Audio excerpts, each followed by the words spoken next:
probably could speak for everybody here that we have family members who are still lost, and many of us have reached out to them in one way or another in trying to preach the gospel.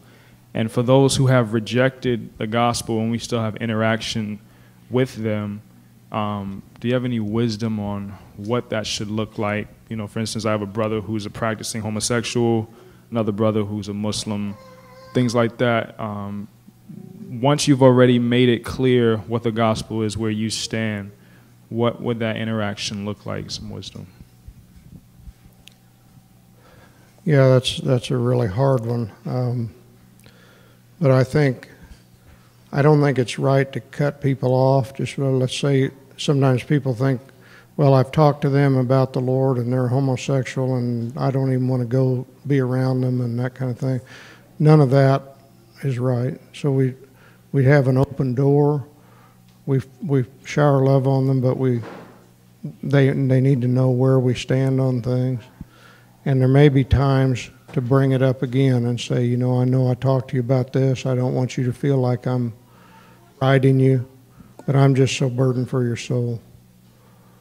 I mean, it's so hard to know what's too much. And I mean, my own mother, I talked to her for hours and hours, but towards the end of her life, I didn't talk to her very much. And I think I went a little too far. I wish I'd said more.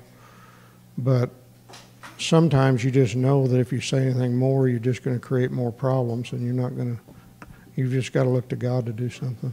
So when it comes to like family gatherings, Thanksgiving, you know, seeing dad on the weekend, things like that, and the talk is just trivial and your heart is just really burdened for the, like, is that a situation where, you know, like, you know, just that tension, I guess, yeah. What kind of?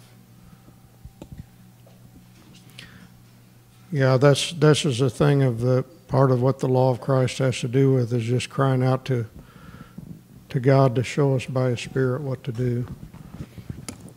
A.W. Tozer was burdened for his mother, and he thought through all that he was going to say to her, and then he came into the room and he just lost it all and burst into tears and said, "Mom, you're lost." And that, you know, just the love, I mean, the love's going to come through more than anything we say. But I feel like if we're praying for the person, if we're burdened for them, we're going to know what to say when we're supposed to say it. And it's just nothing that you can formulate.